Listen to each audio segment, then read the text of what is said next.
Hello everyone, কেমন আছো তোমরা সবাই? আশা করি খুবই ভালো আছো। তো আজকে আমরা সবাই মিলে চলে গেলাম কুমোরটুলি। তো চলো প্রথম থেকে ভিডিওটা স্টার্ট করা যাক। সকাল সকাল রেডি হয়ে আমি বেরিয়ে পড়েছিলাম কুমোরটুলি যাওয়ার জন্য। এর আগে কিন্তু আমি কখনো কুমোরটুলি যাইনি, এই প্রথম যাব, তাই এক্সাইটমেন্ট একটু বেশি ছিল। এই গরমে ঘাম মুছতে মুছতে সবার কিন্তু অবস্থা খারাপ। তারপরে দেখো আমরা নেমে পড়লাম আহিরিটলা, আর এখানে নেমেই একটা প্যান্ডেল দেখতে পারলাম। তো বললাম চলো প্যান্ডেলের ভেতরটা ঘুরে আসি। আর এর ভেতরের থিমটা কিন্তু খুব সুন্দর ছিল। তারপরে দেখো ওখান থেকে বেরিয়ে পড়লাম, আর যেহেতু আমরা ভূতনাথের ওখান থেকে যাচ্ছি, তো বাবার দর্শন করব না, এটা কি হতে পারে? এরপর আমরা চলে গেলাম কুমোরটুলির উদ্দেশ্যে। আমার সাথে তোমরাও একটু বাবা ভাগ্যেশ্বর মন্দিরের দর্শন করে নাও। আর এত গলিগালা, ভুল ভাল গলিতে ঢুকে পড়েছে। ওখান থেকে একটু এগিয়ে এসেই বাবার দর্শন, আর পাশেই কিন্তু মায়ের মন্দির ছিল। তারপরে আমরা চলে আসলাম কুমোরটুলিতে, আর এখানে মায়ের প্রতিমা কিন্তু এখনো বানানো হচ্ছিল। যেহেতু আমি এখানে এই প্রথমবার আসলাম, আমার এসে কিন্তু খুবই ভালো লাগছিল। মহালয়ের দিন নাকি এখানে এন্ট্রি বন্ধ ছিল, আর আজকে এসে এখানে দেখলাম কিন্তু ভালোই ভিড় ছিল। আমি তো এই প্রথমবার কুমোরটুলিতে আসলাম, তোমরা কারা কারা এর আগে এসেছো অবশ্যই আমাকে কমেন্ট করে জানিও।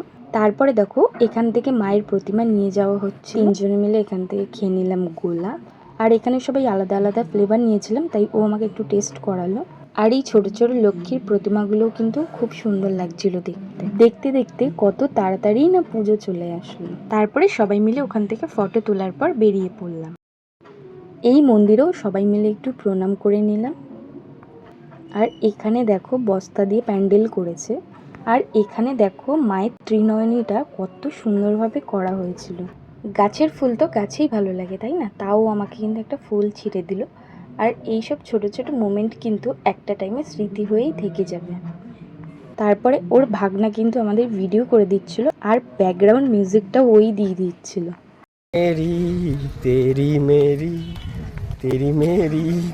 শুনলে তো ওর গানটা? আমরা বেড়ালে কিন্তু সবাই মিলে এরকমই মজা করতে থাকি। এত রোদ্দুর, এত গরম পড়েছিল, আর পারা যাচ্ছিল না। তারপরে সবাই মিলে একটু গ্লুকো খেয়ে নিলাম। আমরা কিন্তু চলে এসেছি বাগবাজার স্টেশন, সবাই মিলে একটু ঘটি গরম খেয়ে নিলাম। তারপরে আমরা এখান থেকে একটু গঙ্গার পাড়ে বসলাম, আর এই রেল লাইনের এখানটা একটু ফটো আর ভিডিও তুলে নিলাম। এখান থেকে আবারও বেরিয়ে পড়লাম, যেটা ভাবা সেটাই হয়। বলতে বলতেই কিন্তু দেখো বৃষ্টি শুরু হয়ে গেছিলো, আর আমরা এখানে কিন্তু অনেকক্ষণ আটকেছিলাম। তারপরে একটু বৃষ্টিটা কমতেই আমরা এই দিকটাতে চলে আসলাম এই প্যান্ডেলটা দেখতে যাব বলে। আর এই প্যান্ডেলের কাজ কিন্তু এখনো চলছিল। এই চূড়াটা কিন্তু প্রচুর বড় ছিল, আর প্যান্ডেলটাও কিন্তু খুব সুন্দর বানিয়েছিল। আর এইখানে ওর ভাগনাকে দেখো বাদরের মতন ঝুলছে। বাদরের মতন ঝুলবি, হাতে লাগবে না, এটা হতে পারে? বৃষ্টিতে একটু ভিজে নিলাম, বৃষ্টিতে ভিজতে কার না ভালো লাগে। প্রচুর বৃষ্টি পড়ছিল, আর আমরা প্যান্ডেলের ভেতরে ছিলাম, ওর ভেতরেও কিন্তু জল পড়ছিল। সবাই মিলে দৌড়ে কিন্তু এখানে চলে আসলাম, এখানেই বসেছিলাম। তো ওয়েট করছিলাম বৃষ্টিটা একটু কখন কম হবে। আর বৃষ্টিটা একটু কম হয়েছিল, আমরা বেরিয়ে পড়লাম। আর এইখানে দেখো বিরিয়ানির উপরে নাকি ক্যাপসিকাম দিয়েছে।